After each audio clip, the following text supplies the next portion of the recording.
Welcome to glam world talks. आज के review start करने से पहले कल का एक इम्पॉर्टेंट पॉइंट जिसको लेकर आज सोशल मीडिया पे काफ़ी बात हुई है उसको थोड़ा हम डिस्कस कर लेते हैं। कल के एपिसोड के स्टार्टिंग में हमने देखा कि मुनव्वर फारूकी कैसे बैठ के डिकोड कर रहा था अभिषेक को और अनुराग को। उस पर मुनव्वर ने ये कहा था कि अनुराग उससे बचता है। जब भी मुनव्वर कहीं रहता है आसपास में अनुराग के तो अनुराग उसको अवॉइड करता है, उस कन्वर्सेशन से उठ के चला जाता है। इस पर कुछ रिव्यूअर्स और कुछ ट्विटर हैंडल्स ने ये कहा कि ये मुनव्वर फारूकी ये नैरेटिव सेट करने की कोशिश कर रहा है, जबकि ऐसा नहीं है। एक्चुअली ये रिव्यूअर्स और ये ट्विटर अकाउंट्स जो हैं ये देखते नहीं हैं लाइव फीड, उन्हें नॉलेज नहीं होता है और अपने मन से कुछ भी थ्योरी बना लेते हैं। जिन लोगों ने भी लाइव फीड देखा है उन्हें ये बात क्लियरली दिखी होगी कि मुनव्वर फारूकी जब भी खुद से जाके जहाँ पे अनुराग और कई सारे लोग बैठे होते हैं वहाँ मुनव्वर फारूकी जाके बैठ के कन्वर्सेशन इनिशिएट करने की कोशिश करता है। पर वहाँ से हमेशा ही आपने देखा होगा लाइव फीड में कि अनुराग वहाँ से उठकर चला जाता है, कभी भी उस कन्वर्सेशन का पार्ट नहीं होता है। इनफैक्ट अगर आप आज का जो मुनव्वर फारूकी का शायरी वाला प्रोमो देखेंगे उस शायरी वाले प्रोमो में भी आपको अनुराग वॉक करता हुआ वहाँ दिखेगा। हुआ क्या था, जो शायरी वाला प्रोमो था उसका लाइव फीड में हमने देखा था, वो हुआ क्या था उस समय।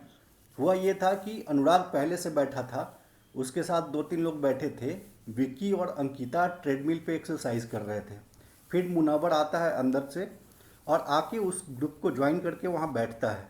फिर मुनव्वर जब बातचीत करना स्टार्ट करता है वहाँ पर तो अपने आप मुनव्वर से सारे के सारे लोग खींचे चले आते ही हैं घर के। तो विक्की और अंकिता आके ज्वाइन करते हैं। तभी अनुराग वहाँ से उठकर चला जाता है और वो कहता है कि मुझे एक्सरसाइज करना है रात को।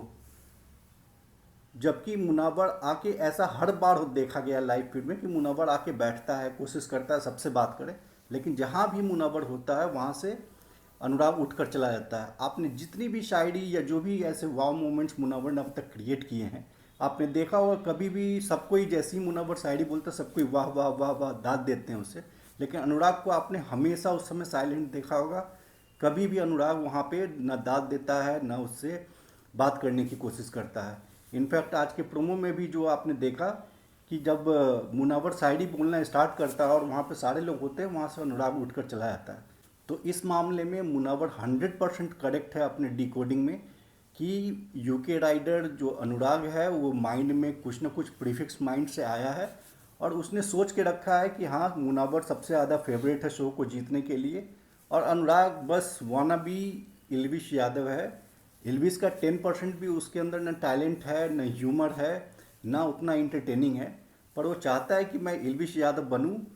बार बार कभी सिस्टम वर्ड का यूज़ करना, कभी इल्विश की तरह बाबू भाई के सामने बोल सकता है कोई क्या, जबकि बार बार मुनव्वर उसकी बोलती बंद कर देता है जब भी उसकी कोई गलती पकड़ी जाती है। तो ये क्लियर है कि अनुराग एक प्रीफिक्स माइंड से आया है, उसके माइंड में है कि हाँ उसको कुछ कार्ड्स हैं उसके जो कि रीजन रिलीजन ये सारे कार्ड्स उसको खेलने हैं घर के अंदर और मुनव्वर से उसको एक डिस्टेंस बना के रखना है। तो इस पे वो अपना काम कर रहा है। हालांकि ये श्योर है जैसा कि कल के एपिसोड के स्टार्टिंग में मुनव्वर ने कहा था कि टाइम आएगा जब उसको खुद से बात करना पड़ेगा। ये 100% श्योर है। अगर 4 महीने इस घर के अंदर टिकना है बिग बॉस के अंदर में तो आपको मुनव्वर से बात करनी ही पड़ेगी। आज करनी पड़े कल करनी पड़े, कब करनी पड़ेगी वो देखने वाली बात होगी। लेकिन मुनव्वर के बिना बिग बॉस 17 कंप्लीट है और ये बात हर किसी पे लागू होती है घर में जो भी है। क्योंकि मुनव्वर बहुत दिल का अच्छा आदमी है, वो दिल से सबसे बात करके सबसे मिक्स करने की कोशिश करता है। इवन कल रात को अगर आपने लाइव देखा होगा तो मुनव्वर अंकिता और विकी जैन को भी बहुत अच्छे से समझा रहा था। तो हर कोई उसको रिस्पेक्ट करता है इसकी वजह से, क्योंकि वो दिमाग तो उसके पास है ही बहुत शार्प, पर उसके साथ साथ उसका दिल भी बहुत साफ है और वो दिल से लोगों से जो भी उसके पास जाता है बात करने उसको वो दिल से समझाता है। तो ये तो कल के पॉइंट्स हो गए थोड़े जो आज सोशल मीडिया पर कई सारे ज्ञानी लोग ज्ञान दे रहे थे जिन्होंने लाइव फीड देखा भी नहीं था, उसके बारे में बात हो गई। आइए अब आज के एपिसोड का रिव्यू स्टार्ट करते हैं। हर दिन की तरह आज का एपिसोड भी मुनव्वर फारूकी की मस्तियों के साथ उसके सरकाज़म के साथ स्टार्ट होता है और सबसे पहला मुद्दा किचन का पोहे का मुद्दा होता है। उस पर हम आगे डिटेल में बात करेंगे क्योंकि ये मुद्दा सुबह से लेकर रात तक खींचता है। उसके बाद हमने अंकिता लोखंडे और विकी भैया के बीच की, जो हस्बैंड वाइफ के बीच की एक normal day to day life की फ़ाइट होती है, वो हम देखते हैं।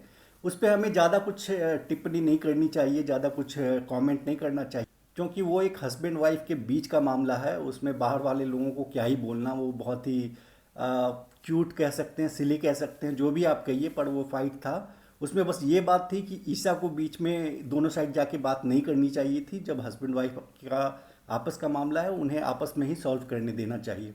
ईशा को बीच में जो पंचायत कर रही थी, वो उससे मामला और ख़राब होता है एक हस्बैंड वाइफ के बीच में, अगर कोई थर्ड पार्टी आता है तो। इसलिए वो एक छोटी सी बात थी। फिर हमने मनाड़ा का ब्रेकडाउन देखा, उसको एंग्जाइटी इश्यूज हैं शायद। एग्जैक्ट इतना कोई बड़ा इशू भी नहीं था, पर फिर भी उनका ब्रेकडाउन हुआ। ये मेंटल हेल्थ बहुत ही सेंसिटिव इशू होती है, हमें नहीं पता कौन सी बात किस आदमी को कितना ट्रिगर कर जाए। शायद मनाड़ा से कुछ लोगों ने प्रियंका चोपड़ा के साथ जो उनका रिलेशनशिप है, उनके फैमिली कनेक्शंस हैं, उसके बारे में कुछ बोला होगा, जैसा वो कह रही थी रोते रोते, तो उसकी वजह से उनको ट्रिगर हुआ होगा। पर एनीवे वहाँ पे लोगों ने, सबने उसको कंसोल किया।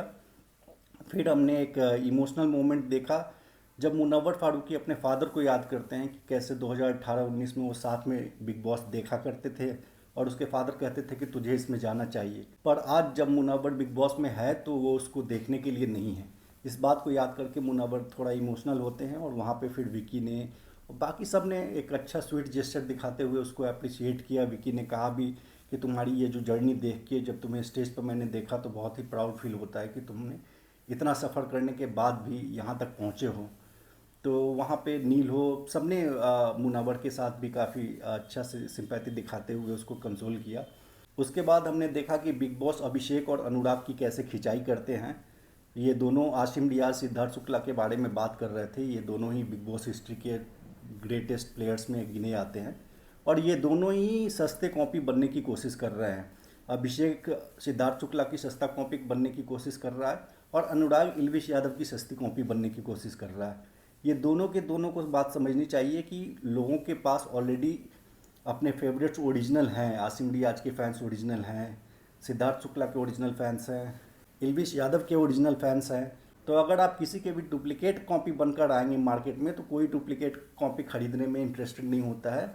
सबको ओरिजिनल चाहिए होता है। जब ओरिजिनल सिद्धार्थ शुक्ला, ओरिजिनल आसिम रियाज, ओरिजिनल इल्विश यादव के फैंस हैं, ओरिजिनल उनके कंटेंट है, लोग ओरिजिनल को देख सकते हैं, उनको याद कर सकते हैं। आज हमारे बीच अनफॉर्चुनेटली सिद्धार्थ नहीं है, पर फिर भी उनकी सारी पुरानी फुटेज को देख के लोग उसको याद कर सकते हैं। तो कोई उसकी सस्ते कॉपी को, डुप्लीकेट कॉपी को क्यों पसंद करेगा। तो बिग बॉस ने ये रियलिटी चेक देकर बहुत अच्छा किया। इन दोनों को आपका खुद का ओरिजिनलिटी दिखाना चाहिए, ना कि कॉपी करना चाहिए किसी पुराने कंटेस्टेंट को। उसके बाद हमने जिग्ना वोरा का प्रेस कॉन्फ्रेंस देखा। हालांकि ये पॉइंट डिबेटेबल है, कई लोग कह सकते हैं कि जिग्ना वोरा को स्पेशल प्रेफरेंस क्यों। अगर ऐसा है तो फिर सिमिलर स्टोरीज स्ट्रगल की मुनव्वर फारूकी की भी है, तो उसका अलग से प्रेस कॉन्फ्रेंस होना चाहिए। तो सिर्फ जिग्ना वोरा क्यों, ये पॉइंट काफ़ी हद तक वैलिड भी है। हर साल बिग बॉस किसी न किसी को काफ़ी फेवर करते हैं, क्या इस साल बिग बॉस जिग्ना को फेवर करने वाले हैं, ये पॉइंट वैलिड है। पर अगर हम प्रेस कॉन्फ्रेंस के कंटेंट की बात करें तो प्रेस कॉन्फ्रेंस एक अच्छा प्रेस कॉन्फ्रेंस कह सकते हैं, क्योंकि जिग्ना बोरा ने नो डाउट काफ़ी फेस तो किया है अपने लाइफ में।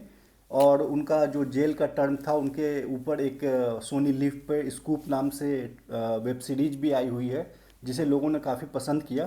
तो उनकी नो डाउट लाइफ जर्नी, उन्होंने लाइफ में अपने काफ़ी स्ट्रगल किया है, और वो स्ट्रगल देखा है। और उनकी स्टोरी सुन के काफ़ी घर वाले इमोशनल भी हो गए। सबसे ज़्यादा इमोशनल मुनव्वर हुआ, क्योंकि मुनव्वर ने भी सिमिलरली जेल टर्म और वो सारी चीज़ें फेस किया है, तो उसको सारी चीज़ें याद आ रही होंगी, और वो सबसे ज़्यादा कनेक्ट कर पा रहा होगा। उसके बाद जब प्रेस कॉन्फ्रेंस ख़त्म होता है, जिग्ना आती है, तो घर वाले सबको ही उसको काफ़ी उनको काफ़ी अप्रिशिएट करते हैं।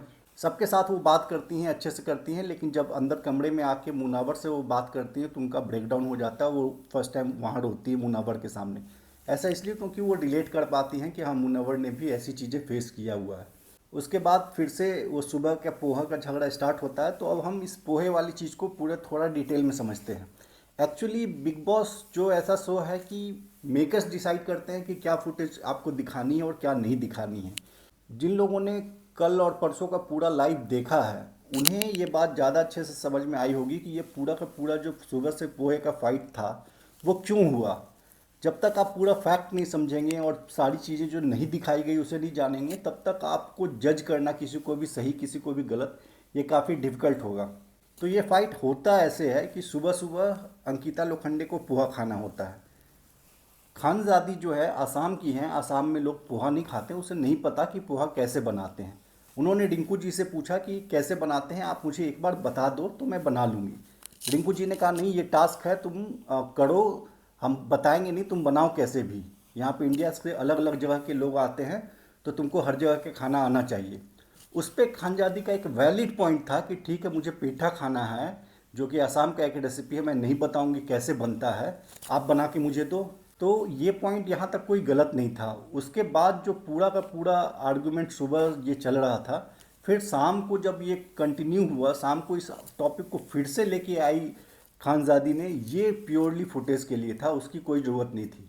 वहाँ से झगड़ा फिर से स्टार्ट होता है और फिर उसमें अभिषेक बिना मतलब का हर झगड़े में कूद कर ज़बरदस्ती एग्रेसिव होके और लड़ाई करना चाहता है। तो खानजादी और अभिषेक का जो फाइट हो रहा था, उसमें मुनावर ने अच्छे से खानजादी को समझाने कि ठीक है, तेरा पेठा डन बन जाएगा, जैसे भी बनेगा बन जाएगा।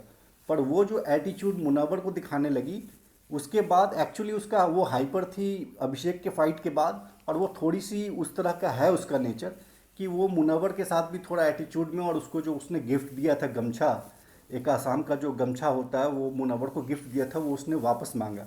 उसके बाद जो गमछा और बिहू को लेके वो रीजन और वो नॉर्थ ईस्ट का और वो रीजन वाला जो कार्ड खेलने लगी, उसको मुनव्वर ने पकड़ा और कहा कि तू कार्ड खेलना बंद कर, ये सब मैं समझता हूँ, तू कार्ड मत खेल मेरे सामने। तो यहाँ पे खानजादी का बिल्कुल वहाँ पे गलती थी और मुनव्वर सही था कि इस तरह का कार्ड खेलने की कोई ज़रूरत नहीं है, लोग सारे समझदार हैं, जो लोग देखते हैं उनको समझ में आता है कि क्या बात है।